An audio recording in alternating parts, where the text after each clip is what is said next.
வரப்பே தலையாணி ஓ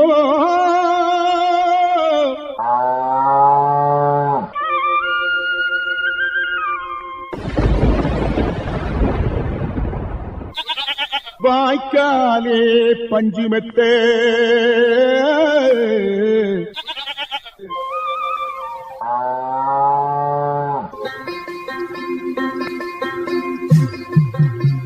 இருப்பது இந்திய அரசின் வேளாண்மை கூட்டுறவு மற்றும் உழவர் நலன் அமைச்சகம் வழங்கும் கிசான் பாணி. இது உழவர் பெருமக்களுக்கான வேளாண் வானொலி.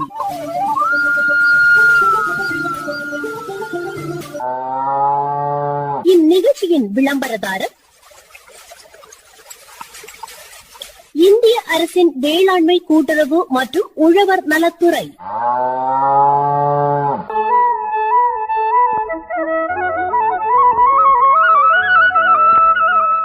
எட்வின், எட்வின், என்ன அழகா கோலம் எல்லாம் போட்டிருக்காப்புல, சூப்பரா இருக்கே. எங்கிருந்து தான் இந்த பூவெல்லாம் கொண்டு வந்தானோ? என்ன யார் கூப்பிட்றா? நானே இங்கே நாளைக்கு ஓணம், இவ்வளோ பிஸியாக இருக்கேன். சரி பார்ப்போம். ஓ, நம்ம கண்ணம்மாவா? வாம்மா வா. நீ பிஸி தான், ஆனாலும் ஒரு ஆள் கூப்பிட்டுட்டு இருக்காங்களே, உடனே வந்து பார்ப்போம் அப்படின்னு சொல்லிட்டு பார்க்குறியா? என்ன நாளைக்கு ஓணம், வீட்டில் வேலை, இந்த பழைய சாமான்களை எல்லாம் ஒதுக்கிட்டு எல்லாம் புதுசாக அடிக்கிட்டு இருக்கேன். அப்போ ஓணம் உங்க கூட வந்து நாங்களும் கொண்டாடலான்னு சொல்லு. கண்டிப்பாக கொண்டாடலாம். ஆமாம், ஓணத்துக்கு என்ன ஸ்பெஷல்? முதல்ல உடனே ஃபோன் பண்ணணுன்னு தான் இருந்தேன். நீ இன்னைக்கு வந்துட்ட. டெய்லி நீ தானே ஏதாவது செஞ்சு தருவ. இன்னைக்கு என் வீட்டுக்கு வந்திருக்க. சரி, இதை குடிச்சு பாரு. ஒரு சூப்பரான ரெசிபி. நல்லா இருக்கே. என்னடா இது, எங்கிருந்து வாங்கிட்டு வந்த? வித்தியாசமா இருக்கே டேஸ்ட்டு. கண்டுபிடிக்க முடியல இல்லையா? கண்டுபிடிக்க முடியல. அப்படியே வந்து குடிக்கணும் போலயே இருந்துட்டே இருக்குது. திருப்பியும் நிறைய வச்சிருக்கியா? கொஞ்சம் செய்து பார்த்துருக்கேன், பாக்கி நாளைக்கு செய்யணும். அழகா இருக்கு. இது வந்து காளான் சூப்பு. இது என்னைக்கு நீ தொடங்குன? காளான் வந்து எங்கிருந்து வாங்கின? அதுவும் டேஸ்ட் செம்மையா இருக்குது. எனக்கு ஒரு தெரிஞ்ச ஒரு விவசாயி வந்து காளான் வளர்க்குறாங்க. நானும் ரொம்ப நாளாக யோசிச்சுட்டு இருந்தேன் எட்வின். கொஞ்சம் காளான் வந்து வளர்த்து பார்க்கணும். அதுக்கு வேற ஒன்றும் தேவையில்லையாமே, கொஞ்சம் வைக்கோலும் விதையும் மட்டும் போதுமாமே. நீ சொல்கிற வைக்கோலும் விதையும் தானே போதும் சொல்கிற. ஆனால் இந்த விவசாயி அப்படி இல்லை. ஒரு புதிய தொழில்நுட்பத்தை வந்து புகுத்து அவர் வந்து காளான் வளர்க்குறாரு. அப்படியா? நான் இதைத்தான் ரொம்ப நாளாக தேடிட்டு இருந்தேன். அவங்க பேசியிருக்கதை ஏதாவது பதிவு பண்ணி வச்சிருக்கியா நீ? கண்டிப்பாக உனக்கு கேட்கறதுக்கு வேண்டி பதிவு பண்ணி வச்சிருக்கேன். ஆமாம், அவங்க யாரு, எங்கிருந்து? சிதறால இருந்து KM கவின்ராஜ் அவங்க. அப்படியா? சரி, அவங்க சொல்கிறத முதல்ல வந்து போடு, கேட்போம். கண்டிப்பாக இந்த நிகழ்ச்சியை கேட்டுட்டு நீயும் காளான் வளர்க்கலாம், அதிகமாட்டு சம்பாதிக்கலாம். வணக்கம். வணக்கம் ஐயா, நீங்கள் விவசாயத்தை பொறுத்தவரை பார்க்கும்போது எந்த மாதிரி விவசாயங்கள் வந்து செய்கிறீங்க? நான் வந்து காளான் வளர்ப்பு பண்ணிகிட்ருக்கேன். எத்தனை வருடமாக பண்ணிகிட்ருக்கீங்க? ஒரு வருடமாக பண்ணிகிட்ருக்கேன். கிட்டத்தட்ட ஒரு வருடங்கள் வந்து காளான் வளர்ப்பில் வந்து ஈடுபாடு காட்டுறீங்க. உங்களுக்கு வயதுன்னு பார்க்கும்போது எத்தனை வயதாகுது? 24. எதுவரை படிச்சிருக்கீங்க? BSc அக்ரிகல்ச்சர் படிச்சிருக்கேன். எங்கே படிச்சிங்க? திருநெல்வேலி. திருநெல்வேலி வந்து BSc அக்ரிகல்ச்சர் முடிச்சிருக்கீங்க. ஆமாம். சரி, இப்போ இந்த காளான் வளர்ப்பில் ஈடுபாடுன்னு பார்க்கும்போது உங்களுக்கு எப்படி ஆர்வம் ஏற்பட்டது? நாங்கள் வந்து படிக்கிற டைம்லேயே எங்களுக்கு காளான் வளர்ப்பை பற்றி கோர்சஸ் எல்லாம் உண்டு. அந்த டைமில் அதை பற்றி படிக்கும்போது எனக்கு அதில் ஆர்வம் உண்டு. ஸோ அதை நான் அப்போலேருந்தே கொஞ்சம் கொஞ்சமாக பண்ணிகிட்ருக்கேன். இப்போ வந்து கொஞ்சம் பெரிய லெவலில் நான் வந்து பண்ண ஆரம்பிச்சிருக்கேன். இது விவசாயத்துலேயும் வந்து ஈடுபாடு காட்டுறீங்களா? ஆமாம், இயற்கை விவசாயத்தில் வந்து நான் கொஞ்சம் பண்ணிகிட்ருக்கேன். நர்சரி அந்த மாதிரியான விஷயங்கள் கூட கொஞ்சம் வச்சுருக்கேன். விவசாயத்தில் வந்து கொஞ்சம் ஆர்வம் இருக்குது. ஆமாம் ஆமாம், கண்டிப்பாக. இப்போ படித்த ஆண்டுன்னு பார்க்கும்போது எந்த ஆண்டில் வந்து முடிச்சிங்க? 2021 முடிச்சேன். அதுக்கப்புறம் நான் வந்து படித்து முடிச்சதுக்கப்புறம் தனியார் நிறுவனங்களில் வேலைக்கு போயிட்டுருந்தேன். ஒரு 6 மாதம் வந்து ஃபார்மர் ப்ரொடியூசர் கம்பெனி மதுரையில் வந்து வேலை பார்த்துட்டு இருந்தேன். அதுக்கப்புறம் ஒரு NGOவில் வேலை பார்த்துட்டு இருந்தேன். அதுக்கப்புறம் திருவனந்தபுரம் அக்ரிகல்ச்சர் காலேஜில், வெள்ளையாணி அக்ரிகல்ச்சர் காலேஜில் ஒரு 6 மாதம் வேலை பார்த்துட்டு இருந்தேன். இப்போ நான் வந்து முழு நேரமாக விவசாயம் அது சார்ந்த தொழில்கள் வந்து பண்ணிகிட்ருக்கேன். இப்போ நீங்கள் கூட சொன்னீங்க வந்து ஒரு ஆண்டுகள் மூலம் வந்து இந்த காளான் வளர்ப்பு செய்கிறீங்கன்னு சொன்னீங்க. அப்படி பார்க்கும்போது வந்து இப்போ காளான்லேயே வந்து 2 வகை இருக்குது. ஒன்று வந்து சிப்பி காளான், இன்னொன்று வந்து பால் காளான். இப்போ எந்த மாதிரி காளான் வந்து நீங்கள் வளர்க்குறீங்க? நான் 2 காளானுமே வளர்க்குறேன். இருந்தாலும் சிப்பி காளான் தான் அதிகமாக நாங்கள் வளர்த்துட்ருக்கோம். அதுதான் நம்ம இடத்துல வந்து அதிகமாக வந்து விற்பனை ஆகுது. எப்படிப்பட்ட இடத்த வந்து நீங்கள் தேர்வு செய்து வச்சுருக்கீங்க? இடத்த பொறுத்த வரைக்கும் நம்ம ஒரு நீட்டான க்ளீன் ஒரு ஷெட்டு நம்ம ரெடி பண்ணணும். இதுக்கு முன்னாடி எல்லாம் பார்த்திங்கன்னா ஓலையில் வந்து ஷெட்டு பண்ணுவாங்க. ஓலை போட்டு ஜன்னல் சாக்கு சைடில் போட்டு அதை நினச்சி கொடுத்து அந்த மாதிரி கூலிங்கான ஒரு செட்டப்பை வந்து பண்ணுவாங்க. இப்போது வந்து நமக்கு அந்த மாதிரி செஞ்சாச்சுன்னா நிறைய பிரச்சனைகள் வருது. பூச்சிகள் தாக்குதல், அப்புறம் நோய் தாக்குதல் எல்லாமே வந்து காளானுக்கு வருது. அப்போது நம்ம இப்போ வந்து ஹைடெக் ஃபார்ம் அப்படிங்கிற ஒரு கான்செப்ட் வந்து இப்போ பிரபலமாயிட்டிருக்கு. அந்த மாதிரி மெத்தடில் தான் நாங்கள் போட்டிருக்கோம். நாங்கள் என்ன பண்ணுவோம்னா, இப்போது ஓலை குடிசைக்கு பதிலாக நாங்கள் cooling sheet, fan and pad system, இந்த மாதிரியான விஷயங்களை வச்சு நாங்கள் கூலிங் மெயின்டைன் பண்ணுவோம். இது வந்து ரொம்ப க்ளீனான மெத்தட். அதில் வந்து பூச்சிகளோ இல்லை அப்படின்னா வேறு நோய்களோ வரதுக்கான வாய்ப்புகள் வந்து மிக மிக குறைவு. இந்த உயர் தொழில்நுட்பம் மூலம் தயார் பண்ணுற அந்த காளான் பொறுத்தல பார்க்கும்போம். எஸ், இப்போ நீங்கள் கூட சொன்னீங்க வந்து உயர் தொழில்நுட்பம் மூலம் வந்து இந்த காளான் வளர்ப்பில் வந்து ஈடுபாடு காட்டுறீங்க. இப்போ இந்த பழைய முறைக்கும் இந்த உயர் தொழில்நுட்ப முறைக்கும் உள்ள வேறுபாடுன்னு பார்க்கும்போது என்ன வேறுபாடு? இப்போ நம்ம பழைய முறை நான் முதல்ல சொல்லிடுறேன். பழைய முறையில் நம்ம என்ன பண்ணுவோம்னா, வைக்கோலை எடுத்து 16 மணிக்கூர் நம்ம தண்ணியில் ஊற போட்டுட்டு அதுக்கப்புறம் எடுத்து வைக்கோலை வேவிச்சு, அதாவது 30 நிமிஷம் வேவிக்கணும். நல்லா வேக வச்சுட்டு அதை எடுத்து நனல் காய்ச்சலாக காய போட்டு அதை எடுத்து நம்ம பாலித்தீன் பைகளில் சும்மாடு மாதிரி சுருட்டி வச்சு விதை போட்டு நம்ம வந்து பெட்டு ரெடி பண்ணுவோம். காளான் படுக்கைகள் வந்து ரெடி பண்ணுவோம். இப்படி தான் நம்ம முன்னாடி பண்ணிகிட்டு இருந்தோம். அப்படி பண்ணும்போது நமக்கு வந்து பெட்டோட சைஸ் வந்து ரொம்ப பெருசாக இருக்கும். வைக்கோலுக்கு இடையில கேப் இருக்கும். அதனால் பெட்டோட சைஸ் வந்து பெருசாக இருக்கும். பெரிய பெட்டிலேருந்து நமக்கு 1 கிலோ தான் கிடைக்கும் காளான். அப்போ நமக்கு அந்த ஷெட்டில் வைக்கும்போது கூட கம்மியான பெட்டுகளை தான் வைக்க முடியும். நம்ம நல்ல செலவு பண்ணி தான் ஷெட்டே உருவாக்குவோம். ஒரு 300 ஸ்கொயர் ஃபீட் இடத்துல 100 பெட்டு தான் வைக்க முடியும். இது ஒரு பிரச்சனை. இன்னொன்று என்னென்னா, உங்களுக்கு வைக்கோலோட ஈல்டு, அதாவது 1 கிலோ அதுலேருந்து கிடச்சதுக்கப்புறம் வைக்கோல் வந்து ரொம்ப ஒரு மாதிரி ஆக தொடங்கும். இதனால அதுலேருந்து ஸ்மெல் நமக்கு வரும். அது 2வது பிரச்சனை. அது மட்டும் இல்லாமல் வைக்கோல்லையே வந்து சில புழுக்களோட முட்டைகள் வந்து இருக்கும். அது நம்ம எவ்வளோ தான் வேக வச்சாலும் நம்ம சாகாமல் இருக்கும். அந்த முட்டைகள் வந்து பொரிஞ்சு அதுலேருந்து நமக்கு புழுக்கள் வரதுக்கான வாய்ப்புகள் ரொம்ப அதிகம். காளானில் புழுக்கள் வந்துன்னா நம்ம எதுவுமே பண்ண முடியாது. காளான் ஷெட்டை மொத்தமே நாம் வந்து க்ளீன் பண்ண வேண்டியது தான். அது இன்னொரு பெரிய பிரச்சனை. அது மட்டுமே இல்லாமல் பழைய மாதிரியான ஷெட்டுகள், இப்போ ஷெட்டு வந்து பழைய மாதிரி எப்படி போடுவாங்கன்னா, ஒரு ஓலை குடிசை போட்டுட்டு சைடில் வந்து சணல் சாக்குகளை வந்து அவங்க தொங்க விட்டு அதில் நினைப்பாங்க. சணல் சாக்கு வந்து ஒரு 3 மாதம் கழிஞ்சிருச்சுன்னா அதில் வந்து மற்ற பூஞ்சிகள் வந்து வர ஆரம்பிச்சிடும். அந்த பூஞ்சிகள் அதில் மட்டுமே இல்லாமல் அதுக்கப்புறம் பெட்லேயும் பரவ ஆரம்பிக்கும். இப்படி இருக்கிறதுனால நமக்கு வந்து நோய் தாக்குதல் வந்து கூடுதல். அது மட்டுமே இல்லாமல் இந்த ஓலைகளுக்கு இடையில் வந்து புழுக்கள் வந்து முட்டையிடும். இப்போ இந்த புழுக்கள் வந்து காளானில் வர்றதுக்கான வாய்ப்புகள் ரொம்ப அதிகம். அதுவும் இல்லாமல் ஓலை குடிசைன்றதுனால வெளியிலேருந்து புழுக்கள், எலிகள், இதுங்கள்லாம் வர்றதுக்கு வாய்ப்புகள் வந்து நிறைய அதில் இருக்குது. இதுவெல்லாம் பழைய முறையில் இருக்கிற டிஸ்அட்வான்டேஜ். இப்போ புதிய முறையில் பார்த்திங்கன்னா, நம்ம வந்து முதல்ல ஷெட்டு வந்து உயர் தொழில்நுட்ப முறையில் நம்ம போடுவோம்.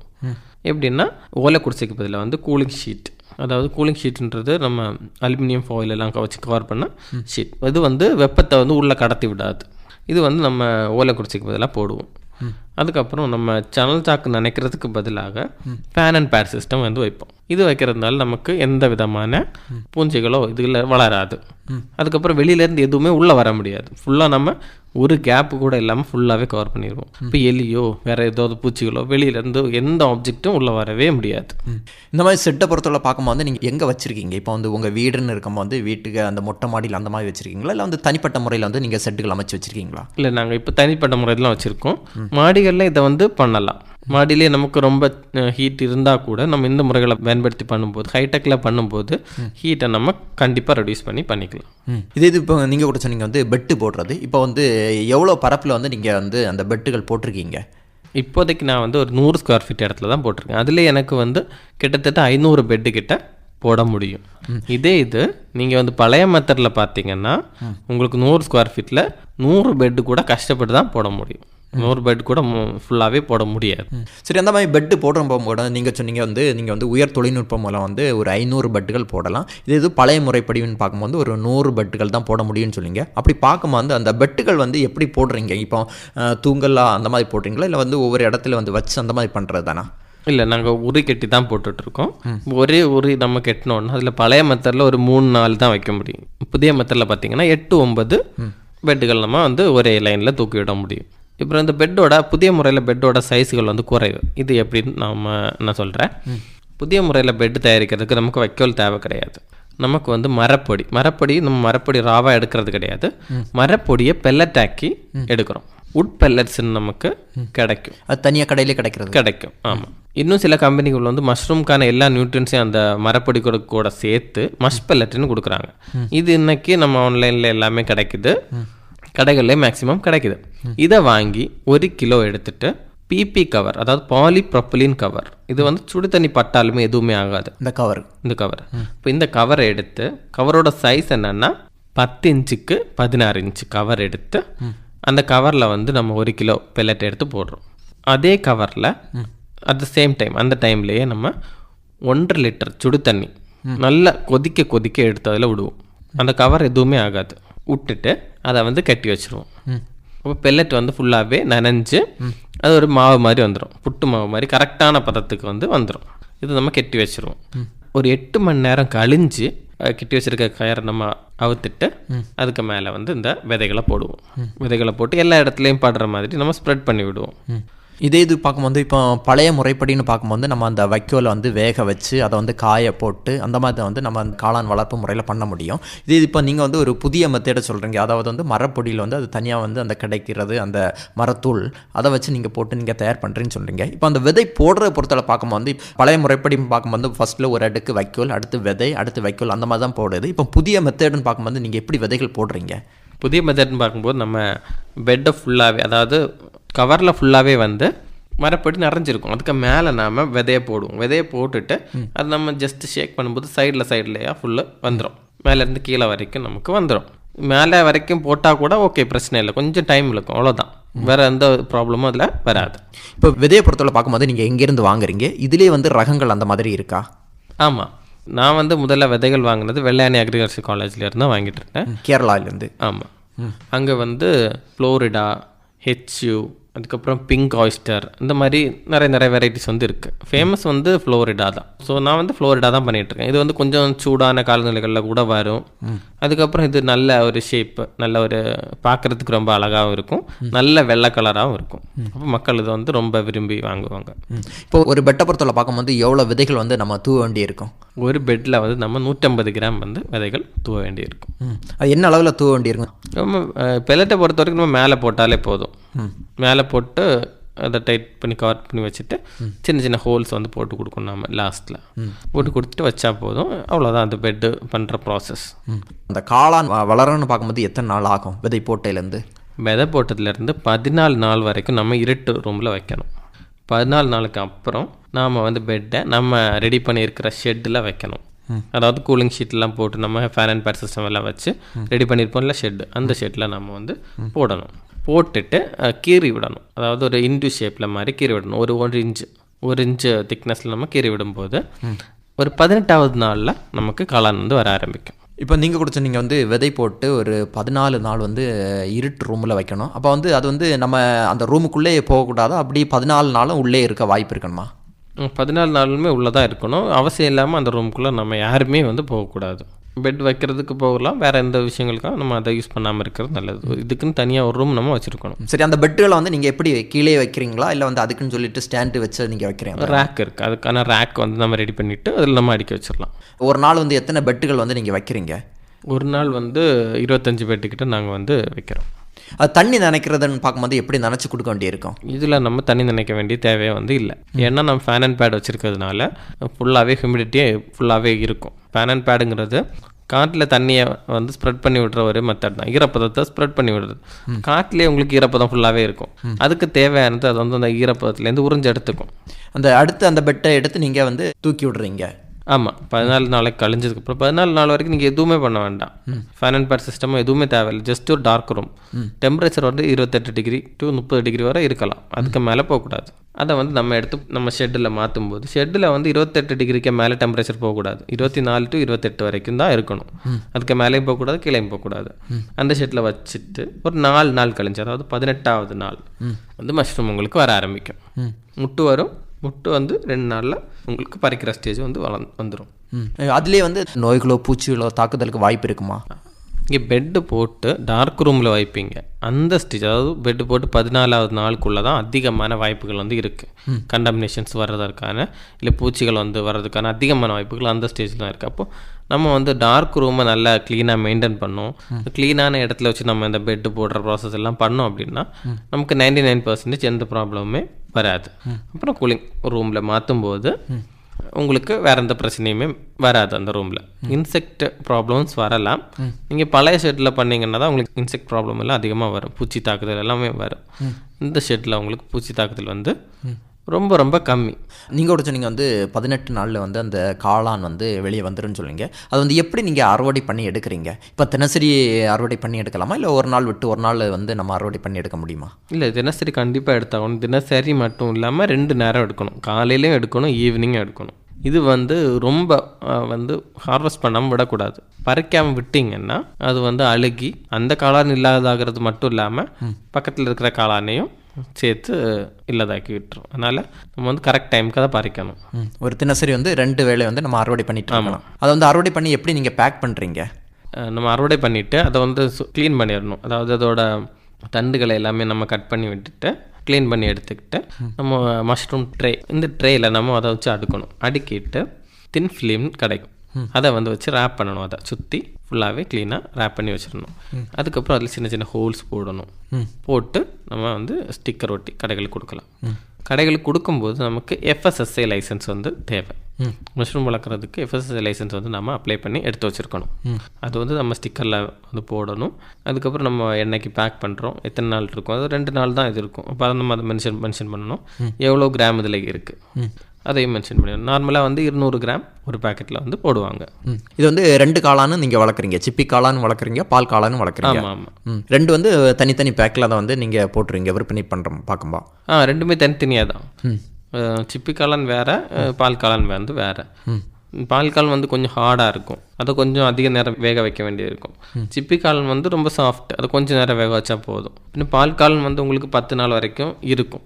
சிப்பி காளான் வந்து 1-2 நாள் தான் இருக்கும். சிப்பி காளான் வந்து பார்க்கும்போது ஒரு 2 நாளில் வந்து நம்ம வந்து உணவுக்காக பயன்படுத்திடணும். இது பால் காளான் பொறுத்தவரை பார்க்கும்போது ஒரு 10 நாள் வரை இருக்க வாய்ப்பு இருக்குது. சரி, இப்போ இதிலே வந்து நாட்களில் வித்தியாசங்கள் இருக்கா? இப்போ அந்த வளர்ப்பு முறைன்னு பார்க்கும்போது? ஆமாம், கண்டிப்பாக. இப்போது வந்து பால் காளானுக்கு வந்து 21 நாட்கள் வந்து நம்ம இருட்டு ரூமில் வந்து வைக்கணும். அதுக்கப்புறம் தான் நம்ம அதை எடுத்து அதை 2ஆக கட் பண்ணி அதில் கேசிங் சாயில்னு ஒன்று போடுவோம். அது ஒன்று போட்டு தண்ணி நினச்சி, அதுக்கு தண்ணி நினச்சி கொடுக்கணும். கண்டிப்பாக பால் காளானுக்கு தண்ணி நினச்சி கொடுக்கும்போது ஒரு 7 to 8 நாள், அதாவது அந்த கேசிங் சாயில் போட்டு 7 to 8 நாளில் நமக்கு காளான் வந்து கிடைக்கும்.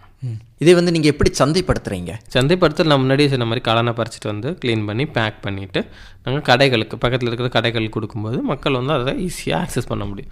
அவங்க நிறைய மக்களுக்கு இப்போ அது தேவை வந்து ரொம்ப அதிகமாக இருக்குது. ப்ரொடக்ஷன் வந்து ரொம்ப கம்மியாக இருக்குது. மக்கள் வந்து அதை ரொம்ப ஆர்வமாக வந்து வாங்கிட்டு போகிறாங்க. அது வந்து மருத்துவ குணம் நிறைந்தது கூட காளான். ஆமாம், கண்டிப்பாக. உங்களுக்கு ஃபேட்டே இல்லாத ஒரு ப்ரோட்டீன் சோர்ஸ் வந்து காளான் தான்.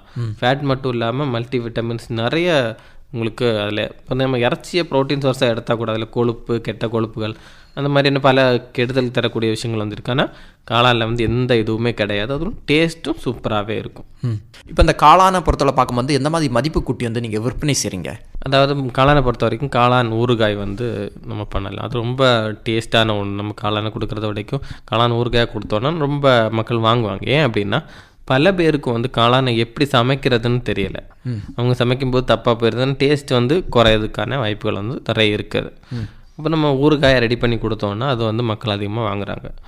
அதுக்கப்புறம் ட்ரை மஷ்ரூம்ஸை நம்ம வந்து காய வச்சு கொடுக்கும்போதும் அதை ரொம்ப நாள் வாங்கி மக்கள் வந்து வச்சு யூஸ் பண்ண முடியும். கொஞ்சம் கொஞ்சமாக அதை வந்து அவங்க சாப்பாட்டில் சேர்த்து யூஸ் பண்ணும்போது உங்களுக்கு நல்ல ப்ரோட்டீன் வந்து கிடைக்கும். நம்ம வந்து பொடியாக்கி நம்ம வந்து உணவு கூட வந்து சேர்த்துடலாம். ஆமாம், கண்டிப்பாக. சூப் மாதிரியான விஷயங்களுக்கெல்லாம் இது ரொம்ப யூஸ் பண்ணுறாங்க. அதுக்கப்புறம் மஷ்ரூம் பவுடர், இது கூட நம்ம ஹோட்டல்ஸ் இந்த மாதிரி இடங்களில் வந்து மஷ்ரூம் சூப் பண்ணுறதுக்காக நிறைய யூஸ் பண்ணுறாங்க. அது மட்டும் இல்லாமல் ஃப்ளேவர், இந்த மஷ்ரூம் பவுடரில் ஒரு ஃப்ளேவர் இருக்கும். அதை வந்து நம்ம டெய்லி யூஸ் பண்ணுற ஃபுட்டில் எல்லாம் போட்டு நம்ம மசாலா பொருட்களுக்கு கூட நம்ம இதையும் போட்டு பண்ணுறாங்க. அப்போ வந்து நீங்கள் வந்து மதிப்பு கூட்டி வந்து விற்பனை செய்கிறீங்க. ஆமாம். என்ன அளவில் வந்து இந்த காளான் வளர்ப்பு பார்க்கும்போது வருமானம் இருக்குது? வருமானம்னு பார்த்தீங்கன்னா நீங்கள் வந்து ஒரு 300 ஸ்கொயர் ஃபீட்டு ஆன ஒரு ஷெட்டு போட்டு நல்லா கரெக்டாக மெயின்டைன் பண்ணி அதனால் ஒர்க்கு மட்டும் நீங்கள் பண்ணிங்கன்னா கூட உங்களுக்கு மந்த்லி 30,000 வருமானம் வந்து கேரண்டியாக உங்களுக்கு கிடைக்கும். மாதம் வந்து ஒரு 30,000 வந்து வருமானம் எடுத்துடலாம் காளான் வளர்ப்பில். கண்டிப்பாக எடுத்துடலாம். இப்போ வந்து இந்த காளான் வளர்ப்பை பொறுத்தவரை பார்க்கும்போது சந்தைப்படுத்தல்னு பார்க்கும்போது அதிக வருமானம் இருக்க வாய்ப்பு இருக்குன்னு சொல்லலாமா? கண்டிப்பாக. இப்போ வந்து இந்த ஸ்பெல்லட் வந்ததுனால நிறைய பேர் வந்து இந்த காளான் வளர்ப்பு ஈடுபடுறாங்க. ஏன்னா முன்னாடி எல்லாம் நமக்கு எல்லா விஷயமே தெரிஞ்சிருக்கணும். வைக்கல எந்த பதத்துக்கு எடுக்கணும், எந்த பதத்துக்கு வேக வைக்கணும், எவ்வளோ நேரம் காய போடணும், இதெல்லாமே நம்ம பார்த்து ஒரு நுணுக்கங்களாக பண்ண வேண்டியது இருந்தது. ஆனால் இப்போதைக்கு அது ரொம்ப ஈஸி ஆகிட்டு. நம்ம பெல்லட் வந்ததில் இது ரொம்ப ஈஸியான ஒரு மெத்தட் ஆகிட்டு, எல்லாருக்குமே பண்ண முடியும். அதனால கேரளாவில் வந்து நிறைய பேர் வந்து காளான் வளர்ப்பில் இப்போ ஈடுபட்டுட்டு வராங்க. தமிழ்நாட்டில் வந்து மிக மிக குறைவாக தான் இருக்குது. என்ன சொல்கிறீங்கன்னு பார்க்கும்போது இப்போ பழைய முறைப்படிப்புன்னு பார்க்கும்போது நமக்கு வந்து வைக்கோல் தேவை இருக்கும், அதேபோல் வந்து செலவுகள் வந்து அதிகமாக இருக்கும். இதே போல் பார்க்கும்போது இந்த உயர் தொழில்நுட்ப பெல்லட் முறைப்படின்னு பார்க்கும்போது நமக்கு வந்து குறைந்த செலவில் வந்து காளான் வளர்ப்பு வந்து அதிக வருமானம் கிடைக்க வாய்ப்பு இருக்குன்னு சொல்லலாம். கண்டிப்பாக. இப்போ இவ்வளோ நேரம் வந்து காளான் வளர்ப்பும் சந்தைப்படுத்தும் பற்றி நல்ல அருமையான கருத்துக்கள் சொன்னீங்க ஐயா. நன்றி, வணக்கம். நன்றி.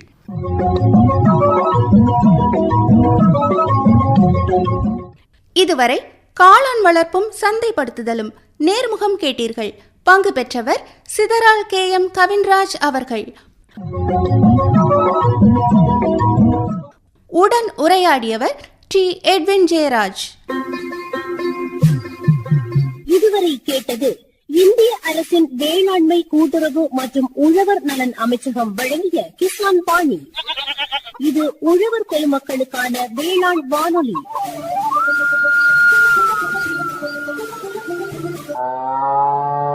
இந்நிகழ்ச்சியின் விளம்பரதாரர் இந்திய அரசின் வேளாண்மை கூட்டுறவு மற்றும் உழவர் நலத்துறை.